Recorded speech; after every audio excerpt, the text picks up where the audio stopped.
Hi, everybody. We have almost made it to the finish line. Welcome to the second to last session, or penultimate if you're fancy. We are so glad that you are here with us today. This is the last track in this room, but when we're done, you're going to want to head over to the main stage for a little bit more before we're done here.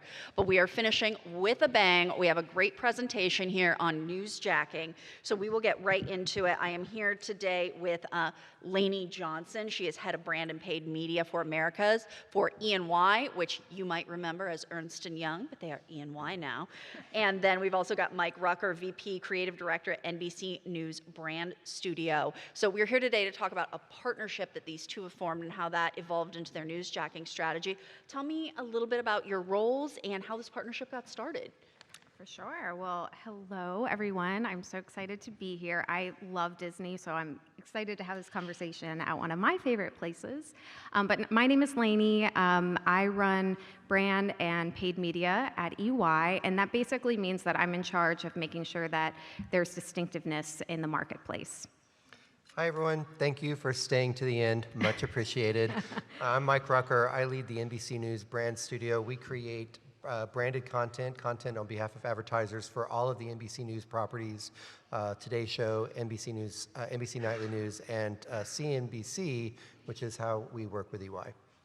And how long have you guys had a partnership together? Well, we've been working together for many, many years, but I think for the purpose of this conversation, since we've taken this newsjacking approach, really pegging our content to the timely and topical, I'd say it's been the past few years. Yep. Awesome. Well, we have a sizzle reel to show. Shall we get into that? Yes. Please. Let's roll the tape. Okay. The question wasn't really, how does Royal Caribbean become digital, but how do we give customers back time in their vacation? Our current situation is a public health crisis. This is a giant wake-up call.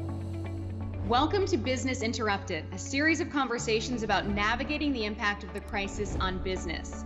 The CEOs we spoke to are thinking about working through this crisis from 3 different time dimensions. There's now, next, and beyond. Smart executives are staying engaged as we move through this crisis. 5, 4, 3. This is Real Time Insights. I'm joined by John King. I'm joined by Christopher Laux, Kathy Gramling, Rudy, Karen. So good to have you here with us. Squawk Box, all coming back in just a moment live. How should companies be preparing for 2023? There are 2 key things I want companies focusing on: the Inflation Reduction Act and the CHIPS and Science Act.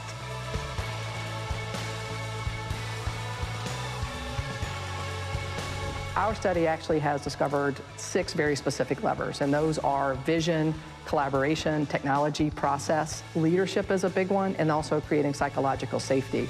It's incredibly important that the finance function work throughout the organization on sustainability. Be purposeful, be transparent.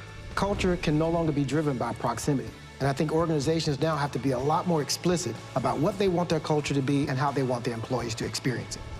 So what do companies need to do to improve their approach to data? Well, the first thing is being intentional, intentionally capturing that data and harmonizing it across the organization. Data is one of the keys to unlocking the change that we need.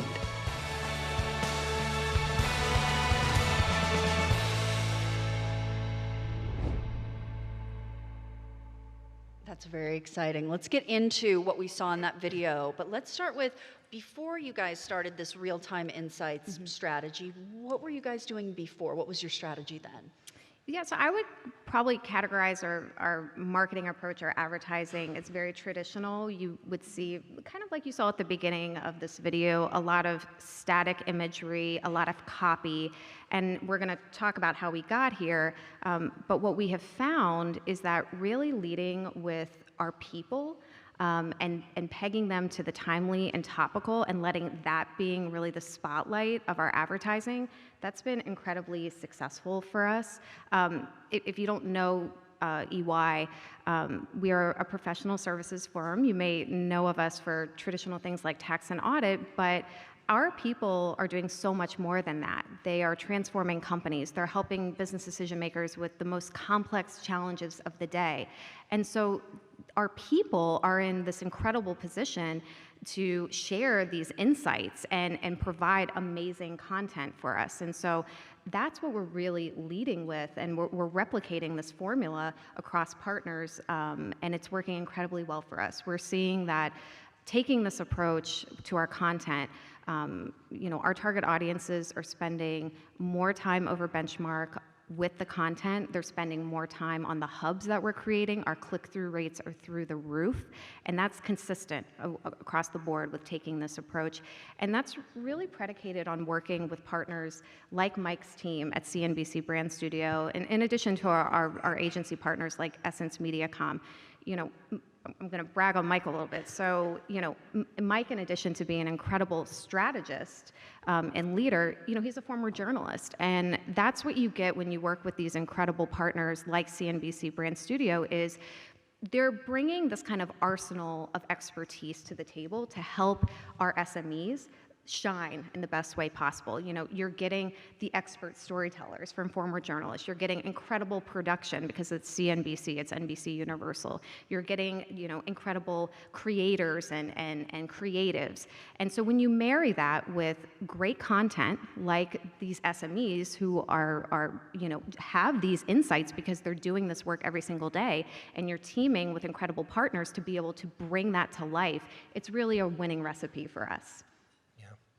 Tell us a little bit about your involvement, how you approach this. Yeah, so, it's really interesting. The Carnival, the Royal Caribbean clip that you saw was one of the first things that we worked on with EY. It was 5 or 6 years ago. It's not 6 years ago, I think, at this point. And it really was, the focus at that time was on kind of showcasing EY's clients and partners. We did one with Royal Caribbean, we did one with Adobe, we did one with Veridesk, and it was very much tied to traditional marketing. And one of the things that we as a news organization try to do, and news kind of is scary to people, and I think that we should set this up by saying news encompasses a lot of things. It's not just pandemics and plane crashes. There's a lot going on. But moving away from kind of just promoting yourself as and your marketing message to actually having relevance with things that are happening in the world was a really smart move and a really brave move on the part of Lainey and team. Well, and what spurred that move on? What made you see the need for that change?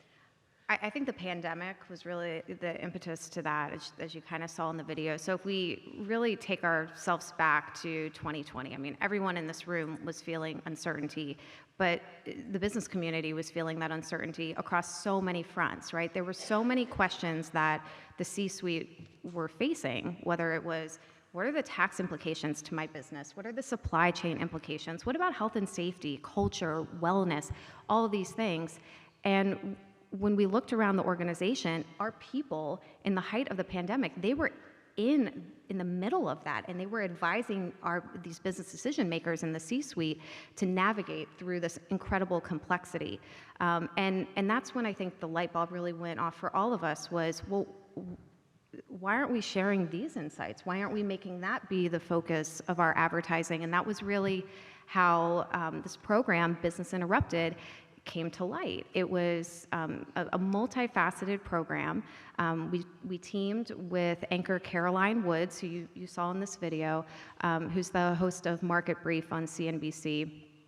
And we launched over a period of about 4 months, upwards of about 40 different videos that spoke to the numerous issues that were top of mind for the business community during that time. All those things that I talked about, all those topics, and so much more.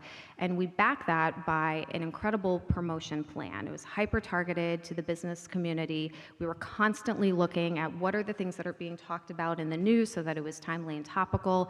We worked with our agency partners in CNBC Brand Studio to put it on linear, so it was on TV, it was on connected TV. We hyper-targeted it through CNBC ads, through social, through Apple News, so much more.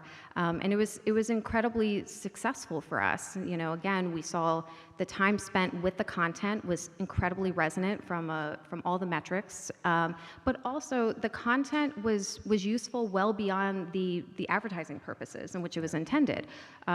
We saw that our It was used from a business development standpoint as a way to re-engage with our clients and prospects. So it had uses across so many different arenas. And I think that really set us up for this formula that we've now taken into future programs. You know, it's interesting. It was really brave of EY to decide to move forward in a time when literally most advertisers were freezing their budgets. They were pausing their advertising, and that created a lot of white space. Yeah. And you know, I've heard this anecdote before that, you know, the way Pepsi got a foothold in the American soft drink market was during World War II. Coca-Cola stopped advertising, and Pepsi was like, well, if no one's going to be advertising, we are. And so EY did the same thing.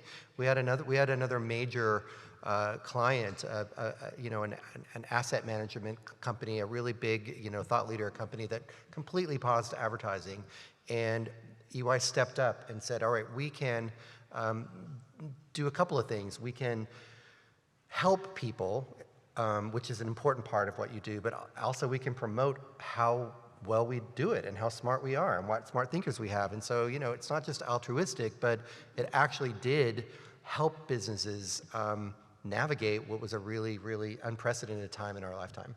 And just to add, you know, it was a really interesting time. If you guys remember watching the news during that time, I mean, everybody was recording from home. You know, it was kind of a scrappy operation. Yeah. You know, we were, you know, Amazoning over to our SMEs, you know, ring lights and cameras and, you know, getting on FaceTime with our SMEs and like rearranging their living rooms to try and make a makeshift set. I mean, it was very scrappy. And you know, one of my other things that I do is I adjunct at the University of Florida. What I tell younger folks in this business that are coming up is it's not good enough anymore to be, you know, a specialist. You really have to wear so many different hats to succeed in this business. And I think this program really showed us that, because in that moment, we all had to be publicists to learn how to media train these people from home and create sets. We all had to be media experts to get the best media plan out in the market to promote this content. And we had to be sales and marketers at the same time to make sure that all this content was going to be used as a lead generation tool. So it was a really eye-opening kind of cross-functional experience. And then, of course, teaming with CNBC Brand Studio and our media partners, you know, to make sure it came to life in the best way possible, despite these incredible circumstances we were working with. Crazy to think that was almost exactly 3 years ago. Yeah. It feels like yesterday. Yeah. It feels like 30 years ago some days. Yeah. So, and I think you've made a really important point there about how you pushed forward when everyone else was pulling back. And now, I don't want to say that we have a looming recession, but we've got a really weird economic environment right now, right? And a lot of people are pulling back. But, you know, if you've got the opportunity, pushing forward can create a really interesting marketing opportunity for you. I want to just insert again, because I want to make sure that this feels relevant to everybody. Just reiterate the point that news is not all pandemics and plane crashes. I was having a conversation with a colleague of mine from Universal Parks the other day while I've been down here. And I was explaining to him that the subject of this panel and what we're going to be doing. And he was like, well, how could Universal Parks be newsworthy, like be timely and newsworthy? And I said, you know, the perfect example is I'm looking here at a ride called The Mummy. And who is all over the news for the past 2 weeks but Brendan Fraser, right? He is in the news. That is news. You know, he's winning the Golden Globe and then the SAG Award and then whatever.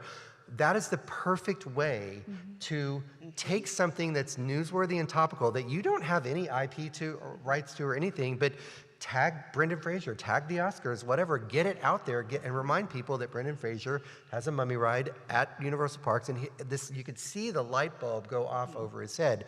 So it's not just about, oh, you know, there's a looming financial crisis, how do we tap into that, or whatever. There's most of the news that we read every day is lifestyle stuff. It's, you know, so really think about the news as a broad thing and not just a pandemic. Well, that's a perfect segue, because this started off as business interrupted during the pandemic, but it's evolved since then, right, into real-time insights. So talk about how that's changed from kind of that first crisis of the pandemic into something longer term and more normal. Well, like Lainey said, we realized that we had something. We'd really gotten, lightning in a bottle there with how great their SMEs, their executives were at speaking to the things that they know and they're passionate about. And once we got to the other side of the hardest part of the pandemic, we really wanted to see what we could do to polish it up a little bit. As Lainey mentioned, it was very of its time in terms of the production quality and the production values. And one of the things that Lainey and her team wanted to do was to get kind of a franchise on television. They wanted to be in Squawk Box. I mean, honestly, every advertiser that comes to us wants their CEO to be interviewed on Squawk Box every day, forever. So we decided, let's figure out how we can do something linear. It's a first of its kind program. We actually built a set for EY in the CNBC studios, which has literally never been done before, and it was a real challenge for us to make that happen. We kept Caroline because she's so good at what she does, and we created these 90. It's a series. Every week a new episode debuts. It runs 3 times during Squawk Box during the week. It's a 90-second episode. That's the crown jewel. But what makes this program succeed is the social promotion and the distribution beyond. Linear is a one-time thing. They call it linear for a reason. It's there and it's gone. So these episodes live on digitally. They live on LinkedIn. They live on Apple News. Some of the stuff we do lives on Apple News, and that's the real workhorse behind the linear crown jewel. Yeah, and I mean, from my perspective, is kind of like what bringing our CMO's vision to life. I wanted to make sure that we were getting this as close to looking editorial as possible, because that was going to help our SME shine if it looks like it's seamlessly integrated into the programming, so that you're literally going into from Squawk Box into an ad break, but you don't, unless you're very, very discerning, you think it's just part of the programming. And so we were very careful about every little element of the set, and we were in this great position because we were out of the pandemic, relatively speaking, to be able to actually build a place for our SMEs to come to regularly. Things like, I was adamant about, we have to have a desk, right? Because a news desk is what looks news, right? That's not what. And the president of CNBC did not want the news desk because he was afraid. We didn't want too much branding, but we wanted some branding, and making sure that the camera hits the branding ever so, but not too much so that it looks like advertising. And so there was a lot of detail that went into just the set and the aesthetic and setting us up. And then, like Mike said, the social promotion, the digital promotion behind it, very, very carefully curated. The way that this works, and this actually we've replicated across other partners as well, is the video will, yes, live on linear, it'll live on CTV, it'll live on a hub on CNBC.com, but the way that people get to it is that it's hyper-targeted to that specific audience that we're looking to go after. And we iterate that too. If we have content that's about one subject, we're gonna tweak the targeting as well. And we're using so many different types of traffic drivers, like social, like native touts on CNBC, like Apple News, et cetera. And we're constantly looking at, what is the copy? The CNBC team is so amazing. They meet with us, bi-weekly, and we say, okay, how is the copy performing? What is performing better than others? Okay, we're gonna tweak that, and we're gonna keep that in mind so that when we do ads in the future, we're gonna use these types of words or sentences because we know that's clickbait, that's gonna drive people more. So a lot of thought. We test, social is such a big driver for everything that we do. I mean, that's why we're all here. But one of the things that I would highly recommend if you're going to use this approach, or actually anything that you do, is don't just think of social as kind of a one and done kind of thing. We, as Lainey mentioned, we come up with 6 headlines and 6 thumbnail images for our touts. We test variants of those. We have a platform that actually tests variants of those, and then it winnows down the highest performing one, the one that gets the most clicks, and that's the combination that we use for all the remaining social posts.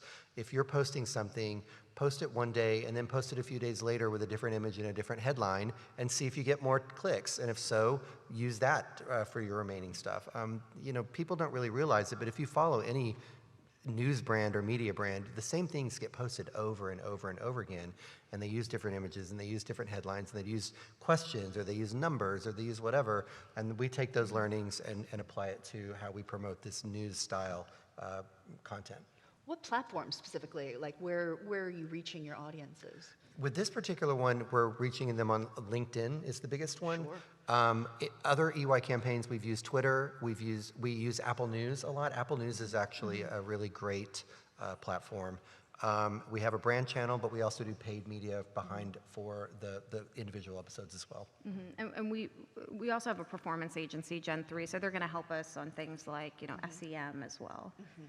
And what's the breakdown of the paid versus organic? You've talked a lot about paid targeting. What about the organic side of the house? So one of the great things about working with a media partner like CNBC is that we, for every episode, we get an editorial promotion, which then we can retweet and or repost, right? So the editorial promotion does a really big, even though there are fewer of them, it's probably 10% of the overall, they carry a lot of weight because you get that halo effect of the CNBC editorial team, right? Yeah, absolutely, yeah. And similarly, we also organically post it, on our channels, the EY-owned channels. Absolutely. So you gave us a great example earlier with the Mummy and Universal, but let's say that maybe some people in this room don't have the resources to build their own studio in CNBC, right, maybe. Yes. What are some ways that they can still take advantage of newsjacking? As a journalist, my recommendation would be to follow the news. And again, we keep saying news, but today is news. Today.com is news. BuzzFeed is news. HuffPost is news. There's all kinds of news. People Magazine is news. Find out what's trending.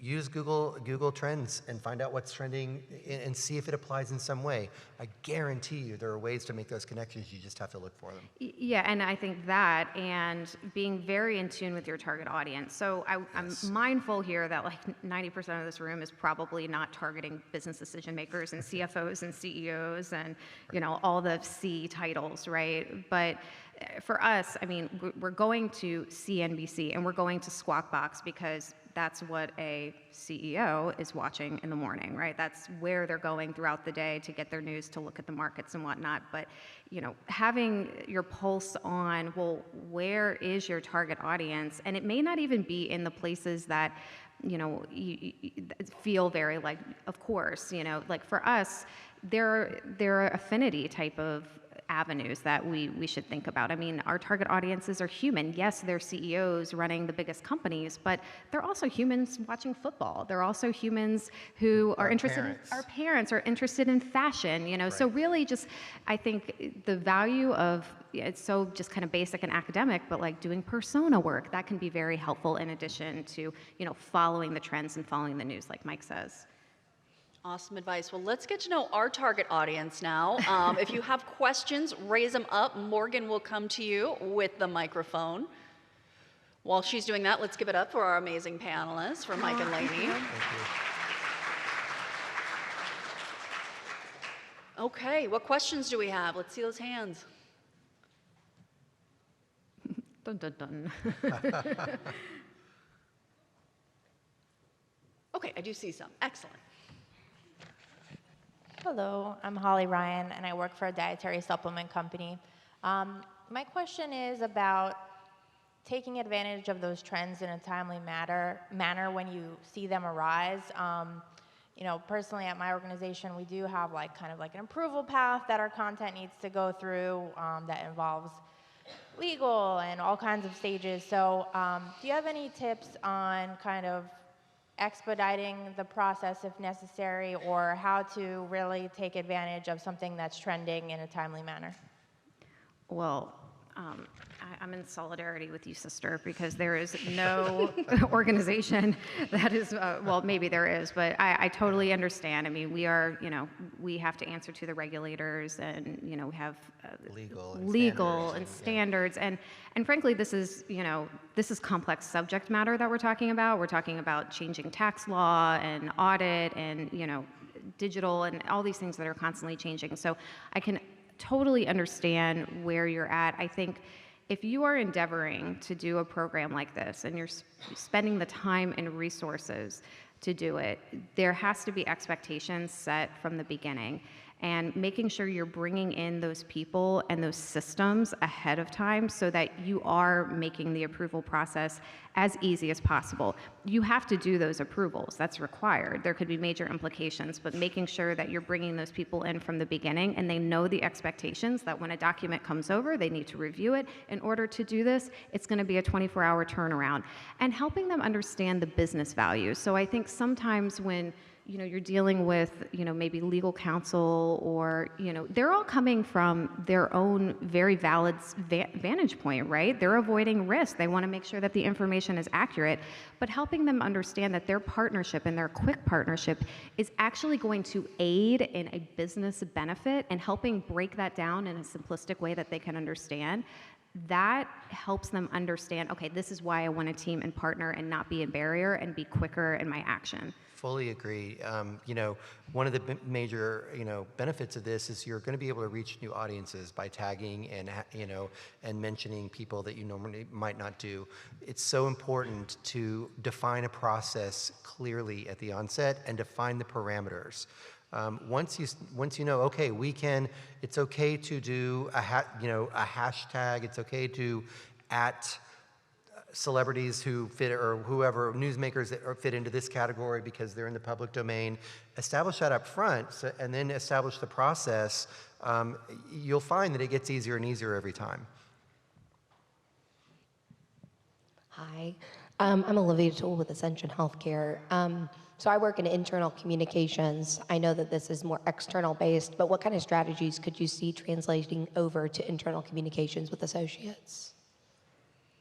That's a good question. Well, with everything that we do, to Mike's very good point, process is key with this. But part of our process is also making sure that we engage the internal comms folks so that after an episode launches or after content launches, you all have your own unique internal communications channels. For us, we call them daily news alerts. So, we have a template, and every time a new episode launches, then it'll get placed into that template, goes out as a daily news alert. We make sure that we have, the emails queued up to the specific SMEs that, are then going to take that to business development, or they're going to take it to their clients, and we have that queued up every single week. So I would just say, your unique channels that you have as an internal comms person. So just make sure at the beginning of the campaign, you're talking to the marketing person or the publicist or whoever is running this program and saying, okay, these are the 3, 5, whatever channels I have. What system are we going to set up so that I can leverage all the stuff that you're working on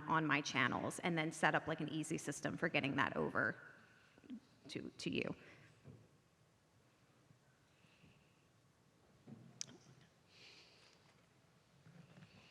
This will probably be our last question, and I'm sure it will be a very good one. No pressure. No pressure. Hi, Beth Racner with Shriners Children St. Louis. Oh, wow. This might be more for Mike, I'm not sure. No, but I'd love to hear some more kind of run-of-the-mill, everyday newsjacking opportunities that you've been able to capitalize on that would be low budget or no budget. Yeah, right, exactly. Coming from a nonprofit here. So just some examples to get us kind of motivated in that space. So a lot,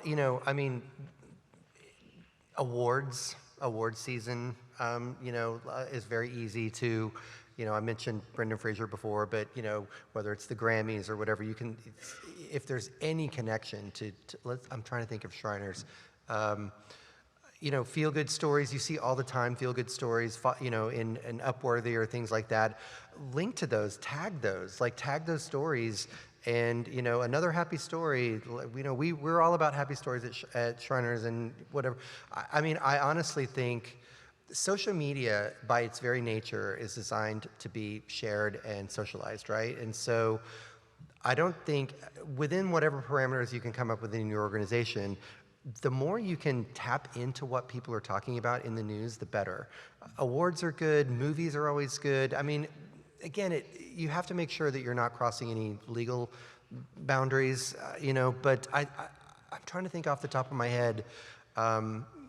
We do a lot of stuff as a company around awards. I keep saying that, sorry, I sound like a broken record. Seasonal things, honestly, back to school in the month of August, the news, every lifestyle magazine is full of back to school tips and things like that. Like that's news. Like that is part of the news cycle. You know, tax time is part of the news cycle. Like, so anything that you see trending, that's fair game as long as it meets whatever requirements and standards you have to have. And I would just add that, so you're watching the news, you're watching what's coming up, but also, and I'm sure you're doing this already, but having a really good pulse on the type of content that's working really well for, I presume your target audience is like, you're looking for the benefactors, right, of some kind. So what kind of, you can look at your Google Analytics, you can see like what kind of stories of those children and families, I presume, is like performing best, so that when there is a newsjacking opportunity, I mean, you have to be very careful in your circumstance because, you know, you don't want to seem like you're exploiting, but knowing the kind of content that works and having that at the ready, or knowing that you have some families as spokespeople and having that at the ready and what their stories are, I think that's going to help you pounce on that in a more authentic way very quickly. Everybody, Mike Rucker, Lainey Johnson, thank you so much. Thank you. Thank you. Thanks very much. Thanks for staying, y'all. Okay, everyone, this room is done. You don't have to go home, but you can't stay here. I'm Allison Carter, Executive Editor of PR Daily. Head on over to the main stage for our one of our last sessions, Deeper Social Media Connections in the Trust Area from the World Health Organization.